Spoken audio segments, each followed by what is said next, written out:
tous, bienvenue dans ce nouvel épisode. Salut tout le monde. On espère que vous allez bien, que vous avez passé une bonne semaine. On se retrouve aujourd'hui pour des actus de la semaine. Ça faisait un petit moment qu'on n'en avait pas fait. Et c'est un peu ce qu'on vous disait, en fait, c'est que là, pour nous, ça se calme un petit peu au niveau de l'IMO, Dieu merci. Et du coup, on a moins de choses à raconter, parce que bon, au bout d'un moment, on peut pas nous arriver des dingueries semaine après semaine, tu vois. Au bout d'un Pour moment, notre propre santé. pour notre propre santé, il faut que ça s'arrête un petit peu. Mais là, cette semaine, du coup, on a des choses à vous raconter sur ce qui s'est passé là les 2 dernières semaines, donc c'est une bonne occasion. Juste avant qu'on démarre, pour ceux qui l'ont pas encore fait, n'hésitez pas à nous mettre 5 étoiles sur le podcast, à nous rejoindre sur Instagram, La Flouserie. On vous partage un peu notre quotidien d'investisseur. Ça nous aide au niveau de l'algorithme, donc et partagez autour de vous aussi, ça aide à faire grossir le podcast. Également 2 autres annonces. YouTube, Marie oublie toujours d'en Ouais, parler. je filtre, mon cerveau filtre. La dernière vidéo qu'on a sortie, c'était sur la SILIS. Alors, on en parle souvent dans le podcast, mais là, vous l'avez sous un format un peu différent. Il y a des prochaines vidéos également qui vont arriver sur des nouveaux sujets d'ici quelques semaines, le temps que le montage soit fait. Donc, on est content, on avance petit à petit sur YouTube. Mais pareil, n'hésitez pas à aller vous abonner. La chaîne YouTube, c'est le même nom maintenant que le podcast, ça s'appelle La Flouserie. Donc, n'hésitez pas à aller sur la chaîne, vous abonner, à regarder les vidéos et activer la cloche également si vous voulez être informé des sorties des prochains épisodes. Autre annonce également, n'oubliez pas, si jamais vous souhaitez savoir un petit peu où vous en êtes et savoir si vous êtes prêt à investir, on a sorti un questionnaire pour vous permettre d'avoir une réponse par rapport à votre situation. Le questionnaire le calculateur est directement accessible via le lien en bio de cet épisode, donc n'hésitez pas à cliquer et vous aurez une réponse en moins de 5 minutes pour savoir à peu près sur quel type d'opération vous pourriez vous lancer par rapport à votre situation actuelle. Yes. Première petite actu qui nous a fait un peu sourire. On a rencontré quelqu'un qui s'est expatrié aux États-Unis il y a quelque temps. Et il nous racontait qu'en fait, l'année dernière, il s'est rendu compte qu'en fait, ça faisait des années qu'il payait l'URSSAF sur l'immobilier qu'il avait encore en France. Et je trouve ça dingue parce que du coup, en fait, c'est quand lui a regardé les bilans, il s'est dit, mais attends, j'ai plus de numéro de sécu. Je vois des prélèvements URSSAF passer, qu'est pas ça, tu vois? C'est même au-delà de ça, c'est-à-dire que c'est, pour vous faire un petit peu la petite histoire, c'est un investisseur qui est plus âgé que nous, hein, il est plutôt en fin de cinquantaine. Il est parti aux États-Unis avec sa famille, il y a 13 ans maintenant. Et en fait, il était un peu comme nous à l'époque, investisseur immobilier en France, il a été marchand de biens, il a fait quelques projets de promotion immobilière, il avait une société de travaux et cetera. Et puis à un moment donné, pour diverses raisons, il a eu envie de partir aux États-Unis, de tout simplement s'expatrier. Il a commencé à vendre une partie de son immobilier en France. Il en avait gardé un petit peu parce qu'il s'était dit, voilà, je garde quand même un orteil en France, on sait jamais que peut-être à un moment donné j'ai envie de revenir ou que mes enfants aient un jour envie de faire des études en France et de rester en France. Ouais, puis après ça permet de diversifier. En France, vous amortissez du prêt quoi qu'il arrive quand vous avez de l'IMO, donc quoi qu'il arrive, vous vous enrichissez tous les mois, quoi. Tout à fait. Et en fait, sa structuration, parce que vous allez vous demander comment il payait de l'URSSAF en France, en fait, sa structuration, du coup, il avait pas mal de SCI qui étaient centralisés dans une holding, donc c'est exactement le schéma qu'on a, sauf que sa holding n'était pas une SAS, donc une société par action simplifiée, mais une SARL, donc une société à responsabilité limitée. Et il faut savoir qu'en France, vous avez un régime fiscal qui est différent pour l'associé gérant en fonction de ces 2 types de sociétés. Globalement, en SAS, vous n'êtes pas obligé en tant que dirigeant de vous rémunérer et vous pouvez prendre que du dividende. C'est pour ça que nous, on est des grands partisans de la SAS et qu'on en a déjà parlé pas mal de fois dans le podcast. Et sinon, l'autre option, c'est tout simplement de faire une SARL. Les SARL, il faut savoir que quand vous prenez du dividende, lorsque vos dividendes que les dividendes versés au cours d'une année vont dépasser 10% de votre capital social, vous êtes soumis à cotisation sociale sur la fraction des dividendes qui excède 10% de votre capital. Donc en fait, ça vous rattrape vite sur une quantité relativement importante de cotisations URSSAF que vous pouvez payer. Et pourquoi, vous allez me dire, est-ce qu'il y a certains investisseurs qui peuvent avoir une holding en SARL? Alors déjà pour 2 raisons. Déjà parce que c'est un peu le schéma préféré des experts Ouais, comptables je trouve comme que eux. c'était un montage qui était vachement à la mode en fait il y a quelques années, mais là par exemple en BIT 2026, ça me paraît aberrant de conseiller une SARL comme holding, vraiment. En fait, là où ça peut être conseillé, c'est que globalement, si vous êtes dans un cas où, par exemple, vous avez travaillé toute votre vie en tant que salarié, vous avez été toute votre vie chef d'entreprise, vous avez beaucoup cotisé au système de retraite français, que vous êtes proche de l'âge De la légal de retraite, départ ouais. en retraite, donc je sais pas, vous avez 50, 55 ans, vous voire un peu plus. Globalement, avoir une SARL, ça veut dire que certes, quand vous allez prendre du dividende, vous allez payer des cotisations URSSAF, mais ça veut dire aussi que vous cotisez pour votre retraite. Donc en fait, il y a des cas où c'est pas hyper bête d'être en SARL. Or, en l'état, pour cet investisseur qui était parti aux États-Unis, il n'y a absolument plus aucun intérêt d'être en SARL parce qu'en fait, n'étant plus en France, il a perdu sa carte vitale, donc il n'a plus de numéro de sécurité sociale français. Donc s'il va à l'hôpital en France, il doit sortir sa carte bleue, comme n'importe quel étranger, parce que par exemple quand vous êtes américain, quand vous êtes, quand vous, je sais pas moi, vous êtes brésilien, vous êtes chinois, peu importe, vous allez à l'hôpital français, en fait vous n'avez pas de numéro de sécurité sociale, vous n'avez pas de carte vitale, donc vous devez payer. Et pour autant, il continuait à cotiser au système français par le biais de ses dividendes qu'il récupérait sur sa SARL. Et l'énorme erreur qui a été commise, c'est que son expert comptable n'a pas jugé bon de lui faire une proposer transfo, de faire ce changement, alors même que son expert comptable savait pertinemment que son client, ça faisait très longtemps qu'il était parti aux États-Unis et qu'en fait, ça aurait été le rôle de conseil de l'expert comptable de lui dire, en fait, voilà, si tu comptes revenir en France et avoir touché une retraite en France, ça a du sens pour toi de devoir cotiser encore un peu. Sinon, en fait, change ta société, parce qu'on peut faire une modification de statut pour transformer ta SARL en SAS, et ça t'aurait économisé des centaines de milliers d'euros d'URSSAF. Parce que surtout, ce qu'il s'est dit, c'est, il dit, bah, pas grave, j'ai pas de numéro de sécu, donc en fait, les cotisations sont indues. Du coup, il a dit, coucou l'URSSAF, sauf erreur de ma part, ça fait tant de temps que je cotise, et en fait, j'ai pas de numéro de sécurité sociale, donc quoi qu'il arrive, mes cotisations, elles partent nulle part. Tu vois, en fait, il aurait pas dû payer ses cotisations en n'ayant plus en n'étant plus affilié à l'URSSAF, en fait. Et l'URSSAF a dit, bah, c'est non, du coup. Ouais, c'est tant pis pour toi. Et c'est exactement ce que, du coup, il a contacté un contrôleur de l'URSSAF pour quand même essayer de faire valoir ses droits. Il a expliqué au contrôleur de l'URSSAF, en fait, c'est simple, je visite un magasin, je remplis mon caddie avec plein d'articles, je sors du magasin, je paye les articles que j'ai choisis, mais je repars pas avec. Ouais, c'est un peu ça. Et le contrôleur de l'URSSAF lui dit, oui, voilà, c'est exactement ça. Effectivement, vous avez payé sans ouvrir de droit. Oui, mais moi j'avais déjà eu le cas de quelqu'un qui devait plus être affilié à l'URSSAF quand j'étais encore comptable, et effectivement c'était perdu. Donc autant vous dire que le boss du cabinet comptable, il était pas bien quand il a fallu annoncer qu'effectivement il y avait eu une erreur et que en fait il récupérerait pas ses sous. En fait, je suis moyennement étonnée parce que tu vois, c'est aussi une des raisons pour lesquelles au final, ouvrir un cabinet comptable et exercer le métier d'expert comptable, ça me botte pas du tout. C'est une profession quand même qui est assez. En fait, il y a beaucoup d'années d'études avec quelque chose, on pourrait croire être expert comptable, waouh et tout. Non, pas du tout en fait. Genre, quand moi j'arrivais à la fin de mon stage d'expertise comptable en formation, j'étais avec des gens qui ne faisaient que de la saisie, que des TVA et qui touchaient à peine le bilan. Donc en fait, être diplômé d'expertise comptable, ça veut pas dire qu'il est forcément compétent, même s'il a une responsabilité, etc. En fait, c'est comme tout métier, je suppose, c'est à toi en tant que personne à t'intéresser, à traîner un peu avec les avocats, à essayer de réfléchir pour voir ce qui était le meilleur montage. Et du coup, on arrive à des aberrations. T'as des comptables en fait qui, encore en 2026, vont conseiller à un petit jeune de se mettre en SARL. Donc bon. Voilà, moi c'était juste mon avis un peu sur les comptables, et en fait faites attention quand l'expert comptable vous dit quelque chose. Alors souvent n'hésitez pas à poser des questions parce que quand il a une réflexion derrière, c'est sûrement qu'il a ses arguments, mais remettez un peu en question ce qu'on vous dit parce que c'est pas la première fois. Moi aussi j'avais mon ancien patron, il proposait des structures juridiques, enfin des montages juridiques juste pour se faire des zonos. En fait, en gros, créer une SAS, puis une autre. En fait, lui, c'est juste, il se goinfrait en termes d'honoraires comptables. Il facturait. Donc bon, faites attention un petit peu à ça si jamais votre expert comptable vous parle de SARL, EIRL, EI. Oula. Exactement. On veut que de la micro, de la SAS ou de la SILS.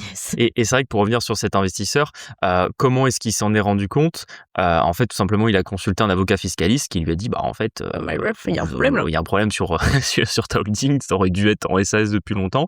Il a confronté son expert comptable et son expert comptable lui a dit, ah oui, c'est vrai que t'es expatrié, j'ai pas pensé. Je pense même pas que tu puisses avoir un recours pour défaut de conseil ou un truc comme ça. Non, pas sûr que. Je pense que tu peux pas engager sa responsabilité déontologique là-dessus, mais en fait, c'est juste la preuve que l'expert comptable était vraiment nul, quoi. Ouais. Et c'est vrai que, comme tu disais, malheureusement, c'est pas la première fois qu'on entend ce genre Non, mais je d'anecdote. te dis, Donc c'est pour ça que c'est vrai que ce que tu donnes, c'est un bon conseil, c'est que bon, bien évidemment, hein, quand vous êtes au stade 1 de l'investissement, de l'entrepreneuriat, que vous n'avez pas des montages juridiques particulièrement complexes, ça sert à rien que vous alliez dépenser des milliers d'euros en tous les conseil, ans en ouais. conseil. Mais voilà, sachez qu'en fonction de votre situation, des fois aller voir un avocat fiscaliste, des fois juste en parler peut-être avec d'autres chefs d'entreprise, d'autres investisseurs, d'autres gens qui ont la connaissance. Parce que c'est vrai que, bah, par exemple, nous, on n'est ni avocat ni expert comptable. C'est des choses qu'on discute avec les investisseurs avec qui on travaille, les investisseurs qu'on rencontre, des fois un chef d'entreprise, ça peut arriver. Mmh. Effectivement, cet investisseur-là, quand il me l'a dit, c'est, enfin, je lui ai dit exactement la même chose que ce que lui a dit son avocat il y a un an. Mais c'est vrai qu'il aurait rencontré quelqu'un comme moi il y a 10 ans, il aurait économisé des centaines de milliers d'euros d'URSSAF depuis, quoi. Donc c'est vrai que c'est assez aberrant. Et en plus, justement, cette semaine, on avait fait aussi une web conférence sur le sujet de la holding parce que avec les investisseurs qu'on accompagne sur leurs opérations. D'ailleurs, vous aviez eu un podcast avec Arthur qui est sorti il y a 15 jours qui vous a bien plu. Justement, dans le cadre de cet accompagnement, une fois par mois, je leur fais vraiment une web conférence sur Un sujet en un sujet très particulier. technique. Donc, on va Ouais. vraiment pousser la holding, on va vraiment pousser des sujets fiscaux comme on peut pas vraiment le faire sur le podcast parce que Bah, là, après, il y a question-réponse voilà, c'est ça, aussi, il y a donc du question-réponse, il y a une présentation écrite qui est faite en même temps, partagée par mon écran. Donc voilà, c'est des choses que des fois on peut pas aborder vraiment en détail dans le podcast, que je vois avec eux. Et c'est vrai que j'ai parlé du sujet de la holding et que globalement, en m'adressant à des investisseurs qui ont tous en moyenne 30 ans, je leur conseille de faire une holding en SAS. Mmh. Et je leur dis justement, faites attention si vous voyez des conseils qui vous parlent de la SARL, voilà pourquoi ils vont vous en parler, voilà pourquoi particulièrement dans votre cas, je pense que ce n'est pas adapté. Maintenant, c'est toujours pareil. Demain, je dois faire un conseil à quelqu'un, je sais pas moi, qui a 60 ans, qui a cotisé toute sa vie avec des grosses rémunérations et qui me demande là aujourd'hui, j'ai plus de rémunération. Est-ce que ma holding, je suis pas encore à l'âge, je suis pas encore en retraite, mais ma holding, est-ce que je la fais en SAS ou est-ce que je la fais en SARL? Je lui dirais, bah à ce moment-là, fais-la en SARL. Mmh. Par contre, et c'est là justement que, en fonction de votre situation, de votre âge, il y a beaucoup de choses qui changent. C'est qu'il faut bien voir que pour le coup, quand un investisseur qui avait justement une holding en SARL passe en retraite, donc fait valoir C'est vrai, ses ouais. droits à la retraite, là, à nouveau, il faut qu'il transforme sa holding en SAS parce que sinon, il va continuer à payer de Ouais, il va l'URSSAF continuer, sur ouais. ses dividendes alors qu'il est en retraite et que du coup, puisque en fait, en France, à partir du moment où vous faites valoir vos droits de retraite, ils sont figés dans le temps. Vous ne pouvez plus ouvrir droit de nouvelles cotisations. Pour les salariés, il y a il y a une toute petite nuance au niveau de la règle du cumul emploi-retraite. On n'en Ouais. parlera pas ici parce que c'est trop compliqué, que ça nous intéresse pas. Mais globalement, retenez que voilà, vous pouvez vous retrouver à être déjà en retraite, donc ne plus pouvoir vous ouvrir de nouveaux droits et continuer quand même à cotiser gratuitement au système français. C'est Et il génial, y a tu vois. personne qui vous le dira en plus, hein, donc Exactement, certainement pas l'URSSAF qui va vous envoyer un petit courrier. Dans un pays sain, l'URSSAF devrait vous le dire en fait, devrait vous dire au fait, là vous payez pour rien. ouais, même à Euh, partir du moment que tu plus c'est pas à nous de vous conseiller, mais renseignez-vous, tu vois. à partir du moment que tu plus affilié à un régime, ton compte, il doit être radié et Complètement. il doit être ouvert au bon régime à laquelle, tu es, tu vois? Exactement. C'est Donc c'est vraiment ces questions-là, elles sont intéressantes et posez-vous toujours les bonnes questions et voyez toujours que deux personnes dans des situations qui ont beau être similaires auront peut-être parfois des particularités qui font que le conseil ne sera pas le même. Bref, c'était l'anecdote de la holding et de la SARL là-dessus. Dernier point, parce que ça m'y fait penser, c'est un peu une news que j'ai vue sur Instagram cette semaine. Alors, je me souviens plus du nom du compte. C'est une nana, de ce que j'ai compris, qui est à la fois agricultrice et qui a un restaurant qui s'est fait saisir tous les comptes par ah l'URSSAF oui, parce c'est qu'en les théorie, tables de Gaïa. voilà, bah merci, Marie a a retenu le nom, parce que je vois tellement de contenu chaque semaine que je finis par tout oublier. Mais je me souviens quand même de l'anecdote. Globalement, pour vous résumer son cas, en fait, normalement, elle est censée être affiliée à la MSA, parce que du coup, bah, elle dépend du monde agricole. Faut savoir que la MSA, c'est la même chose que l'URSSAF, mais version monde agricole. Ouais. Ne me demandez pas pourquoi, il y a 2 régimes différents, ça n'a aucun sens. C'est bien Hem, chiant d'ailleurs en oui, comptabilité, hein. sachant Mmh. que, pour la petite anecdote, moi étant, ancien, Oui, salarié du salarié Crédit Agricole. du Crédit Agricole, je crois qu'aujourd'hui, je dépends toujours du régime de la MSA. Je Mmh. crois qu'ils n'ont pas pour l'instant passé mon dossier à l'URSSAF, Non, non, ouais. enfin au SSI, quoi, la Sécurité sociale des indépendants. Donc bref, voyez déjà ce micmac français de nous expliquer pourquoi il y a des régimes pour exactement la même chose. Et du coup, cette pauvre dame, elle s'est fait visiblement bloquer tous ses comptes Oui. parce que en fait, elle est censée dépendre de la MSA, donc elle paye déjà des cotisations à la MSA. Hein, c'est pas comme si elle fraudait. Hein, c'est pas quelqu'un qui n'a pas déclaré, c'est pas quelqu'un qui a fait un montage particulièrement complexe pour essayer de pas payer impôt. Non, elle paye. Juste, il y a l'URSSAF qui dit en fait non, vous deviez pas payer à la MSA, vous deviez payer chez nous. La MSA va dire en fait vous avez payé, c'est perdu. Et l'URSSAF dit je m'en fous que vous avez payé à la Ouais, bon, MSA, on vous s'en devez fout, payer la ouais. même chose chez nous. Donc en fait, elle se retrouve à payer 2 fois. Du coup, là, ses business sont à moitié en train de couler à cause de ça et Parce elle que quand a tu as des prêts et tout à passer et que tu as un ATD sur tes comptes, ouais. ouais, tu serres les fesses, ouais. Exactement. Donc bref, on lui revoit toute la force, même si j'avoue que j'ai pas plus creusé que ça son histoire, mais juste parce que ça me faisait penser que c'était en lien, de bien vous rappeler que voilà, quand vous payez quelque chose sur l'URSSAF, en général c'est fini, vous le reverrez jamais. Ce Ah, qui est un petit peu différent des impôts, tu vois, c'est quand même quelque chose à souligner, c'est que par exemple, quand vous payez trop de TVA, si vous avez payé trop de TVA, on vous le rend. l'administration fiscale vous Ouais. rembourse. Alors ils mettent un peu de temps, mais ils vous le rendent.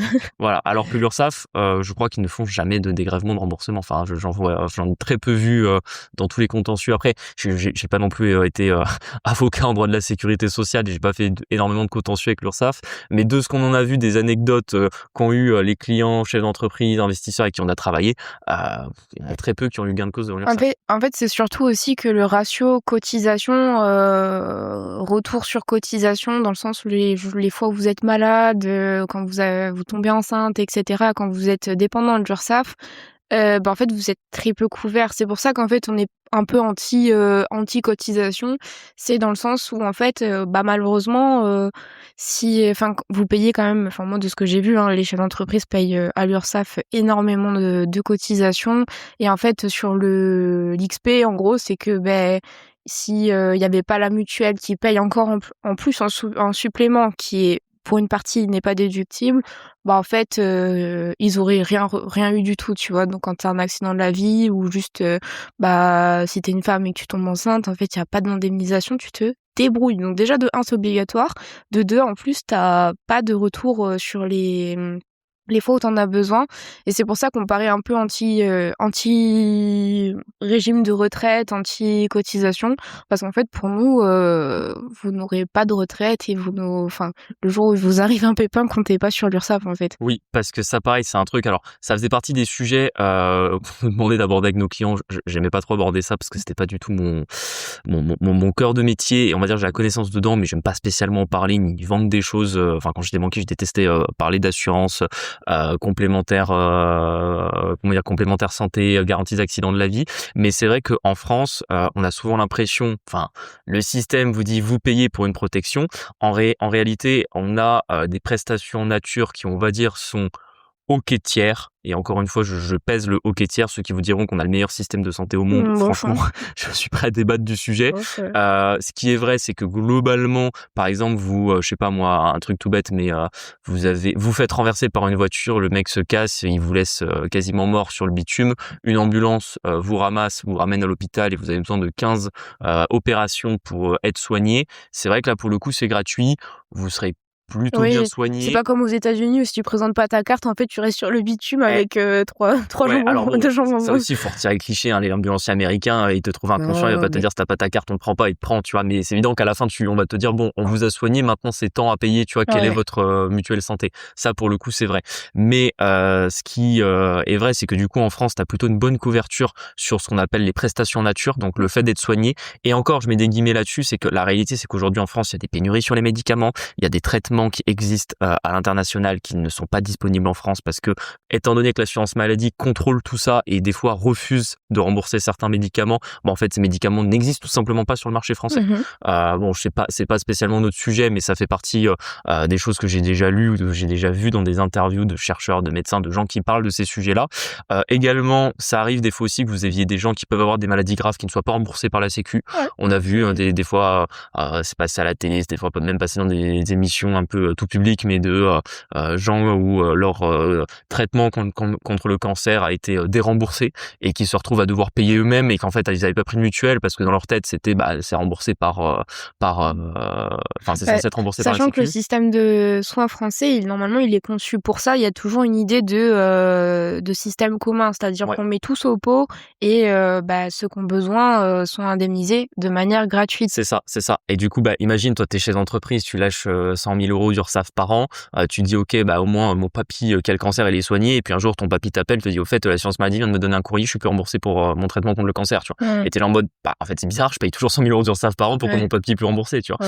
Et c'est vrai qu'on est un peu dans un truc comme ça. Nous on s'en était quand même rendu compte avec Marie, et c'est pour ça que bref, et qu'on est particulièrement anti là-dessus, c'est que globalement même quand on était salarié, qu'on avait la mutuelle d'entreprise, etc., à chaque fois qu'on allait voir un médecin, à chaque fois qu'on allait à la pharmacie, on sortait notre carte bleue, on payait. Donc on était là en mode bah oui, il y a peut-être une partie qui est prise en charge, et c'est vrai qu'on avait les décomptes et que il y avait bien une partie qui était prise en charge, mais aujourd'hui un rendez-vous chez le Toubib, enfin nous en tout cas par rapport au fait qu'on était salarié ou même qu'aujourd'hui on est indépendante, tu vas avoir un tiers de ton rendez-vous qui est payé par la Sécu. Donc t'es là en mode t'as des trucs qui sont pas bien remboursés, genre les dents, c'est pas remboursé du tout, c'est trop chiant parce que ça coûte super cher en plus. Donc c'est vrai que c'est des choses où le plus ou moins l'aspect du coup, je disais ok tiers sur l'aspect prestation en nature. Et encore justement c'est à nuancer.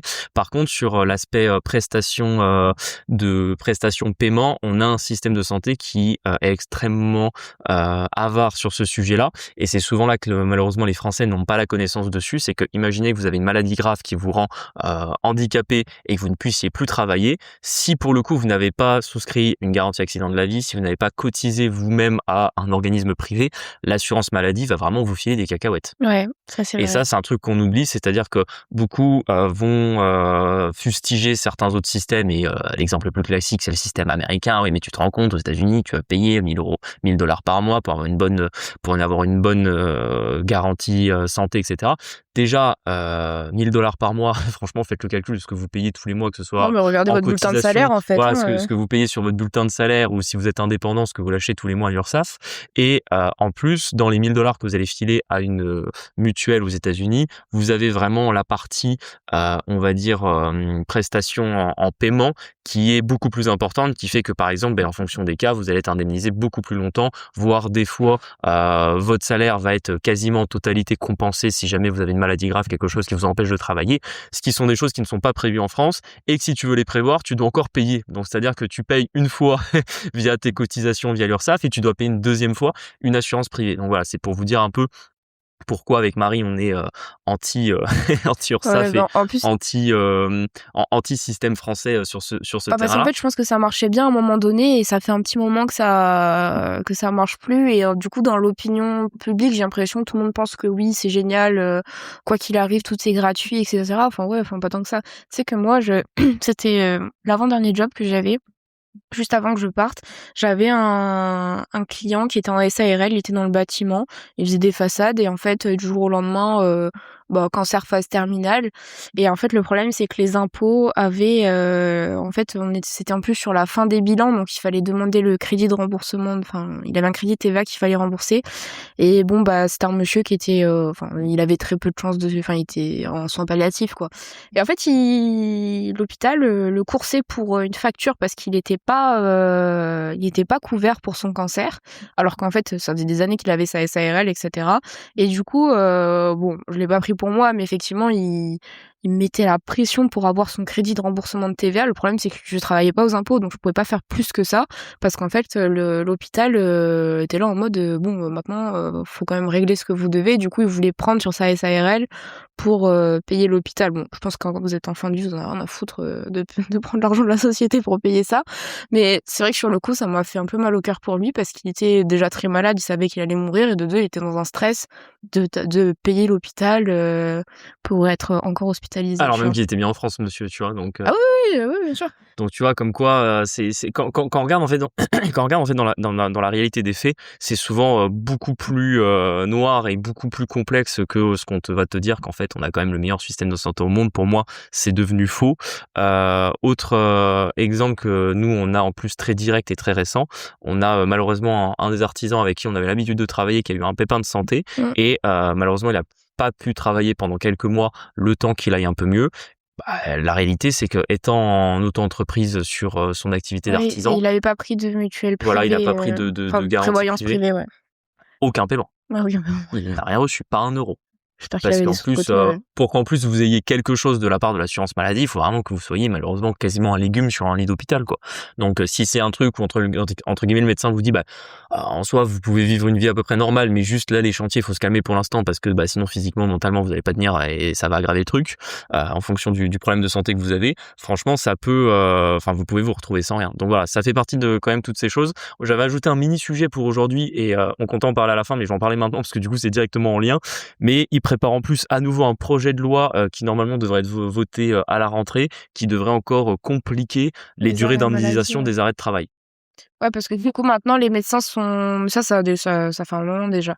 Les médecins sont limités en termes de quotas d'arrêt maladie qu'ils peuvent mettre et du coup, bah, moi, j'avais le cas de ma médecin qui m'expliquait que, bah, en fait, elle mettait trop d'arrêt Trop d'arrêts maladie maladie, au ouais, c'est bout ça. de la sécurité sociale et bah, du coup, elle était, alors j'explique dans les termes dont je l'avais compris, mais c'est qu'en gros, elle avait un malus et du Et coup, elle la recevait plus son remboursement de la sécu. voilà, et elle ne recevait pas les remboursements de sécu donc elle me disait, je sais plus, c'était au mois de février 2024, elle me disait: «Ouais, bah, là, ça fait 3 mois que j'ai pas été payée pour la sécu donc on serre les fesses, on serre les fesses». Mais en fait, c'est surtout qu'à la fin, c'est des médecins qui, bon, déjà travaillent beaucoup parce que moi, elle est sur Montpellier donc forcément, en plus, c'est une grosse ville avec une grosse patientèle et cetera.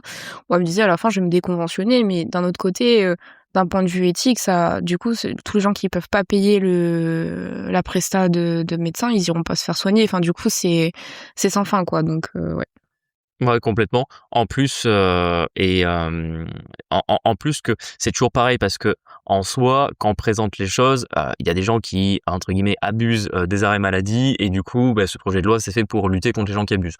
Sur le principe, on est d'accord. En fait, on est dans un Oui, pays où mais il y a de ça à l'abus la en marge, permanence. en vrai, je pense. Le problème, c'est qu'effectivement, je pense que comme le dit, Marie, en réalité, je pense que c'est plus à la marge qu'on ne le pense. Oui. Je pense notamment sur autant il y a des choses, hein, sur, les détournements de prestations sociales, les choses comme ça où on n'est pas à la marge, mais par exemple, je pense que sur les arrêts de travail, c'est très rare que vous voyez quelqu'un enfin, nous, autour de nous, je n'ai pas eu énormément d'exemples, d'amis ou même de connaissances qui ont Et fait des arrêts de travail même dans s'ils étaient mon pas tra malades. même moi quand j'ai fait plusieurs cabinets comptables, à chaque fois qu'il y avait des arrêts maladie, c'était justifié, Oui, quoi. Il y a jamais eu oui. Ce de qui est sûr, c'est que peut-être à une époque, en fonction de ce que vous aviez, je vous donne 2 exemples, hein. Imaginons que vous faites un travail de bureau, vous êtes assis, vous pouvez travailler vous pouvez être en télétravail.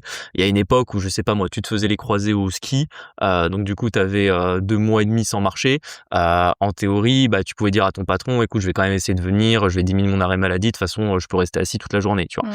C'est vrai qu'aujourd'hui, vu les conditions de travail dans lesquelles on est et vu des fois le peu de Ouais, de je de pense qu'il de y en de a rémunération, c'est vrai il qu'aujourd'hui y a un tu peu te moins de dis scrupules à voilà, dire, il y a un peu moins de scrupules à dire: «Bon, ben le médecin m'a dit que je pouvais pas être debout, ouais, pendant 2 mois et on se demi, il voit y a dans pas 2 trop mois et raison que demi, je quoi. travaille», tu vois? Ça pour le coup, ça doit être quand même vrai, mais la réalité, c'est que moi, ça me dérangerait pas qu'on soit plus sévère sur, les arrêts de travail et les choses comme ça, mais à ce moment-là, il faut que de l'autre côté, on rende quelque chose aussi. On dise: «OK, en fait, on est plus sévère sur l'arrêt des arrêts de travail, mais on diminue les cotisations». En fait, Mmh. tu peux pas être en permanence dans un système qui te fait plus payer et où tu as toujours moins de droits, tu vois? On avait parlé une fois aussi de l'assurance chômage, bon visiblement, ils sont un peu calmés, mais il y a un moment donné, l'assurance chômage, c'était, 3 ans, en plus, tu avais un taux de remboursement qui était supérieur à ce que tu as aujourd'hui. C'était il y a pas si longtemps, c'était il y a moins de Ouais, 10 je ou sais, 15 ans, ouais. je pense. Aujourd'hui, tu es sur 18 mois, ils voulaient le passer à 12 mois. Tu devais avoir en plus des trucs où, limite, C'est on vient dégressif, je crois, un ouais, truc c'est comme de ça. la dégressivité, tu ajouté du flicage pour être sûr que tu cherches un job et tu es là en train de te dire, bah, autant sur le principe, effectivement, tu as des gens qui vont abuser du fait d'être au chômage pour voyager, pour, ne pas forcément retrouver un travail, mais de l'autre côté, ta cotisation est toujours aussi chère, quoi. Donc tu te dis, bah, en fait, ils essaient de créer soi-disant des choses pour éviter les abus et diminuer ce que ça va coûter, mais tu as toujours autant de cotisations à payer. Tu dis: «Bah, il y a quand même un problème à la fin des fins». Bref, on va pas s'éterniser sur ce sujet-là. On a un autre qui est peut-être pas, plus, Fun. fun, mais qu'on voulait vous aborder aujourd'hui. Ouais, aujourd'hui, c'était un peu le podcast, on parlait, holding, fiscalité, système social, mais on avait un peu envie de vous faire un épisode là-dessus et le dernier sujet, pour moi, il est hyper important parce que finalement, je trouve qu'on en voit assez peu parler alors que c'est quand même incroyable, ce qui est en train de se passer en ce moment en France.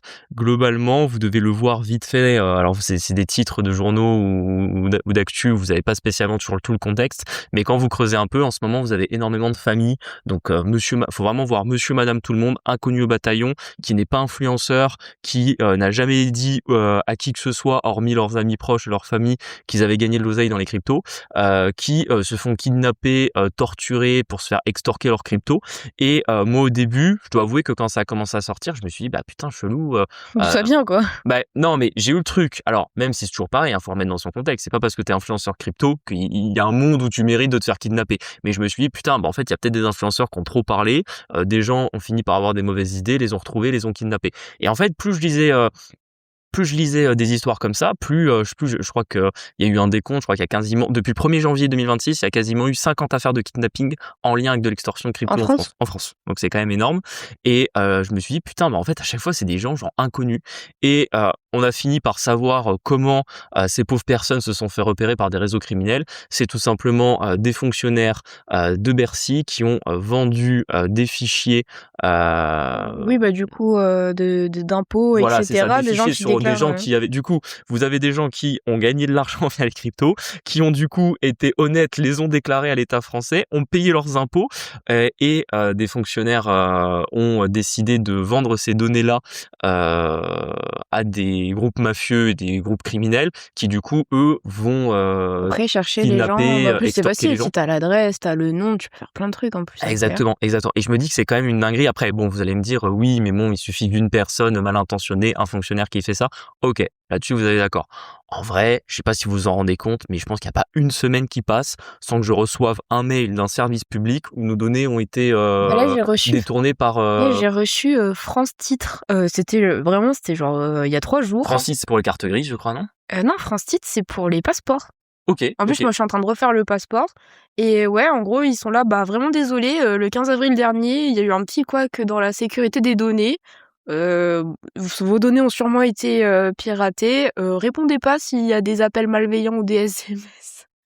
On est vraiment désolés. Après, ils ont dit quoi? Ils ont dit la CNIL est au courant et le procureur de Paris aussi. Ah bah ça, si la CNIL est au Non, mais courant, là, on est sauvés. on est Ils complètement vont rassurés. envoyer des Avengers de la sécurité des données, on est tranquille. Iron Man va débarquer, Voilà. récupérer les fichiers Tu sais, volés. qu'ils disent même pas, c'est une attaque, un pirate. Non, c'est une faille dans leur système. Genre, c'est Oui, eux. après, en langage, enfin, Je sais dans la pas. manière dont tu exprimes les choses, quand tu parles de faille, c'est plus ou moins qu'il y a eu un piratage. Mais en vrai, il y a eu des piratages de Ah, bah, l'assurance maladie, il y a eu des piratages des hôpitaux, il y a eu des piratages, même, par exemple, moi, je suis licencié dans une fédération sportive. Avant-hier, j'ai reçu un mail comme quoi il s'était fait pirater, les données sont parties, et tu te dis, mais c'est un truc de fou, on est dans le pays au monde où on paye le plus d'impôts, c'est en lien avec tout ce qu'on vous dit au début de l'épisode, c'est pas incroyable On qu'ils est- aient pas mis un on est minimum d'oseille sur la on est un protection des des pays qui données. a le plus de fonctionnaires hein, aussi par rapport au PIB, etc. Visiblement, ils sont pas engagés Bah, derrière. je sais pas où ils sont. Je pense qu'ils mais contrôlent un peu trop les DP, les permis de louer, ça doit être ça, les ouais. commerces, toutes ces choses-là. Non, mais en vrai, c'est une dinguerie parce que tu te dis, aujourd'hui, t'es quand même dans un état. Après, la France n'est pas le seul pays qui réclame de l'information à ses citoyens. Oui, qui en revend surtout. Ça, je pense que. Non, je pense que, honnêtement, Oh, tu prends, non, mais t'imagines le scandale si le fisc américain faisait fuiter les données de ses clients. De ses clients, pardon, des contribuables. Je les appelle Ouais. clients en plus, mais non, des contribuables de base. Lapsus. Non, mais t'imagines le scandale. Et puis, en vrai, pareil, au Japon. Moi, je serais même pas étonnée. Hein. Mais prends un pays comme le Japon. Au Japon, je suis sûr que t'as le fisc japonais qui se fait pirater les données. Le ministre, le ministre saute. des finances publiques japonais se fait harakiri, hein. Ouais, tu penses, ouais, je sais pas. Alors qu'en France, ils vous envoient un petit mail. Au fait, on est vraiment désolé. Alors nous, c'est vrai qu'on se paye 20 000 euros par mois. On sait pas trop pourquoi. Mais par contre, vos données on vous a absolument demandé de déclarer vos comptes. Hein, attention, ne déclarez pas vos comptes à l'étranger et vos comptes crypto, grosse amende. Mais par contre, on n'est pas capable d'assurer la sécurité. Donc du coup, si vous faites kidnapper, n'hésitez pas à appeler la police. On verra s'ils peuvent se déplacer pour vous. Et oui, effectivement, c'est vrai que par contre, les kidnappeurs, au final, c'était un petit kidnapping. Ils ont coupé le doigt de votre fille. Oh, ça va, ça 2 se ans avec fait, sursis, moi, ça me paraît quand même une bonne peine de prison, je pense. En plus, t'as les juges qui suivent pas du tout derrière. Enfin bref. Bon, c'était un peu pour taper aussi sur la France, mais autant c'était aussi pour vous alerter sur le fait de faire attention. Bon, du coup, moi, ce que j'en retire, c'est qu'en fait, dites pas que vous avez des cryptos, hein. Ouais. Et les déclarez pas, hein. Taisez-vous là-dessus parce que franchement, Moi, ça fait un peu peur, ouais. c'est dingue. Il y avait, forcément, je pense le plus connu qui s'est fait kidnapper et qui en a pas mal parlé, c'est le youtubeur Asher. Après, lui, je pense qu'il s'était fait Il s'est fait kidnapper. agresser? Ouais, il s'est fait kidnapper lui déjà. Oh! OK, je Alors savais pas pas. kidnapper, mais séquestrer, pardon. Mais quel enfer. Après lui, il parle de crypto tous les jours, Bah, c'est tout son le monde sait contenu, c'est que son contenu voilà, aussi, tout le monde hein. sait qu'il a beaucoup de fric en crypto. Le mec a créé des sociétés là-dedans, entre guillemets. Voilà, quand tu as une certaine image et que tu as parlé, encore une fois, ça justifie pas que tu te fasses kidnapper, mais entre guillemets, c'est toi-même qui a donné un petit peu les informations qui fait que si un jour un groupe criminel veut Ouais, bah, parce s'en qu'en fait, prendre à toi. là, tu parles des cryptos, mais je sais qu'au niveau des influenceurs, bah, en fait, c'est pareil. Ceux qui habitent Oui, voilà. Paris, les sacs à main, les machins, bon, bah, une fois qu'ils t'ont trouvé, ils t'ont trouvé, quoi. Exactement. Mais que monsieur, madame, tout le monde qui Se justement diversifie, fait ouais. peut-être un petit peu attention, parce que voilà, c'est normal, il y a des gens, on est en France, qui vont pas parler de leur argent, qui vont pas parler de ce qu'ils gagnent, qui vont pas s'étaler sur ce sujet, se fassent retrouver parce qu'en fait, leurs informations sur combien ils ont déclaré a fuité à cause de l'État. Je me dis, mais en fait, c'est une dinguerie. En fait, la règle numéro 1 pour moi d'un État, c'est au minimum de protéger ses citoyens. Et tu peux protéger tes citoyens forcément des agressions diverses et variées qu'ils vont avoir, mais tu peux pas être l'instrument qui a permis qu'ils se fassent agresser. Ah, Oui, ouais. là, pour moi, c'est une faillite terrible de l'utilité d'un État. Et je me dis que voilà, globalement, pour moi, la conclusion qu'il faut que vous reteniez sur cet épisode, c'est si vous comptez pas sur vous-même pour votre retraite, pour votre protection, si quelque part, hein, mettez-vous à la place du daron qui se fait kidnapper une fois avec sa famille, bah lui, j'espère pour lui qu'il a de l'oseille, qu'il va pouvoir déménager, qu'il va pouvoir peut-être même changer de pays, qu'il va pouvoir peut-être payer quelque chose pour sa sécurité. Bref, c'est des choses où finalement, si vous investissez, si vous bougez un petit peu, vous aurez des cartes là-dessus. Et malheureusement, si vous restez dans l'inaction et que vous ne bougez pas sur la création d'un patrimoine, sur l'augmentation de vos revenus, bah en fait, vous resterez à la mainmise de l'État. Et je pense que c'est un peu l'objet de cet épisode. Pour moi, la conclusion, c'est qu'en fait, il faut plus faire confiance à l'État français Mmh. dans aucun domaine. Ouais. Bon, bah, on espère que cet épisode vous a plu. N'hésitez pas à venir nous voir sur Instagram pour en discuter. Nous, on aime bien avoir vos avis aussi là-dessus. N'hésitez pas aussi, du coup, à nous mettre 5 étoiles sur les plateformes, à nous rejoindre sur Instagram La Fouserie. On vous partage un peu notre quotidien d'investisseur. Bon, je sais que ça fait une semaine qu'on n'a pas posté, mais en fait, on a été HS avec les travaux, on a fini, et puis en fait, c'était pas très intéressant à montrer. Oui, en fait, on va pas vous filmer qu'on a dû nettoyer 4 fois chaque appart le temps que toute la poussière. Ouais, c'est ça, voilà. Donc on a été un peu, au bout d'un moment, il fallait faire des choix d'allocation de temps. Et j'avoue que là, cette semaine, Instagram, j'ai pas ouvert quasiment. Donc, mais à partir d'aujourd'hui, ça devrait redémarrer. Donc voilà. Bah, on espère que cet épisode vous a plu. On vous dit à la semaine prochaine. Ciao. Ciao.